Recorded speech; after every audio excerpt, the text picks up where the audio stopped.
नमस्कार दोस्तों। ये तस्वीर देख के आप समझ ही गए होंगे कि आज की वीडियो का जो विषय है वो क्या रहने वाला है। देखिए दोस्तों, भारत में दहेज प्रथा करीब हज़ारों साल पहले शुरू हुई थी, लेकिन आज भी ज्यों के त्यों है। बल्कि ये इसमें कहीं ना कहीं इजाफा ज़रूर हुआ होगा, कहीं भी इसमें कमी दिखाई नहीं नज़र आती है। तो सवाल है कि शादी जैसे रिश्ता जो है या कोई भी रिश्ता है, वहाँ पे पैसे की अहमियत इतनी क्यों बढ़ जाती है। और सवाल ये भी है कि जो रिश्ता जुड़ा ही पैसों के आदान प्रदान व्यापार से है, तो वो रिश्ता कहाँ तक टिक पाएगा। ये हम सभी को सोचना चाहिए है, क्योंकि ये पहलू हमारे जीवन में कभी ना कभी आता ही है। बहुतों के जीवन में आ चुका होगा या बहुतों के जीवन में आने वाला होगा। तो इसके प्रति हमें ज़रूर सजग होना चाहिए है, ये हमारी पूरी जिम्मेदारी बनती है। तो आज हम बात करने वाले हैं दहेज प्रथा के बारे में। जैसा कि हम जानते हैं कि दहेज प्रथा निषेध है, ये कानूनन जुर्म है। इसके खिलाफ एक दहेज प्रतिषेध अधिनियम 1961 बनाया गया था, जिसका मोटा सा अर्थ ये है कि शादी के संदर्भ में आदान प्रदान करना वर्जित है। पैसे के लेन देन या किसी भी तरह की भौतिक वस्तुओं के लेन देन वर्जित की गई है। लेकिन फिर भी खुलेआम ये सब चलता है, हम ये जानते ही हैं।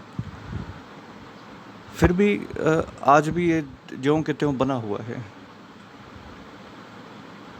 तो इसमें हमारी जो कानून व्यवस्था है उसी की ढिलाई की गवाही देता नज़र आता है ये सब, क्योंकि ये इतने लार्ज स्केल पे क्यों चल रहा है।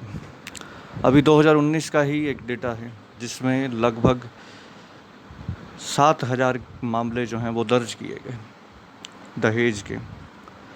अब ये इन डेटा को हम अंतिम ना समझें, क्योंकि ये 7,000 मामले तो वो हैं जो कि दर्ज किए गए। वास्तव में तो बहुत सारे होते हैं। लगभग हर शादी में दहेज के नाम पे या उपहार के नाम पे एक दूसरे को मोटी राशि, बेड और फर्नीचर, ये सब बकवास दी जाती है। तो हम सभी ने इसको कहीं ना कहीं प्रत्यक्ष अप्रत्यक्ष रूप में बढ़ावा दिया ही है, इसमें कोई दो राय नहीं है। अब सवाल है कि दहेज प्रतिषेध अधिनियम 1961 बनाया गया, तो इसमें क्या कोई सज़ा का प्रावधान भी है? तो बिल्कुल है। एक आईपीसी का सेक्शन है 304 क्लोज बी, जो कि दहेज प्रथा को निषेध करता है, और इसके तहत 5 साल की जेल हो सकती है और 15,000 रुपये तक का फ़ाइन भी हो सकता है। यानी कि कोई व्यक्ति इस तरीके की गतिविधि में पाया जाता है, संलग्न पाया जाता है अपराध में, तो उसको 5 साल की जेल हो सकती है और 15,000 रुपये तक का फ़ाइन भी हो सकता है। अब सवाल ये भी है कि मान लो कोई लड़की अगर कोई उपहार या कुछ भी नहीं लेके गई, तो उसकी कदर नहीं होती है। ये हमारी सोसाइटी का कटु सत्य है।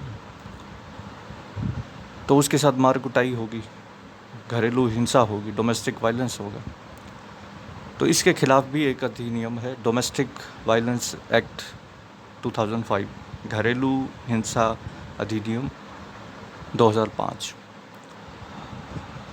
आईपीसी का एक सेक्शन है 498A, जो कि कहता है कि मान लो पति या उसके संबंधियों, जैसे कि सास ससुर या कोई भी उसके घर में है, अगर उसके द्वारा उस बहू को, उस लड़की को मारा पीटा जाता है, उसके साथ हिंसा की जाती है, तो इससे भी रोका गया है और इसके लिए भी 3 साल की जेल हो सकती है। तो इस तरीके से अपने अधिकारों के बारे में जानना हमारी जिम्मेदारी बनती है, और कानून के बारे में जानना, ख़ास तौर पे हमें उस कानून, एक आम आदमी होने के नाते हमें उन कानूनों का तो ठीक से पता होना ही चाहिए है, जो कहीं ना कहीं हमारे जीवन से जुड़े हुए हैं। जाहिर सी बात है। तो इसी तरह के इस वीडियो को आप ज़रूर शेयर करें, क्योंकि हो सकता है किसी लड़की के जीवन में ये वीडियो मददगार साबित हो, तो इससे बड़ी बात क्या होगी फिर। तो मिलते हैं किसी और इसी तरह के इन्फॉर्मेटिव वीडियो में। धन्यवाद। जय हिंद, जय भारत।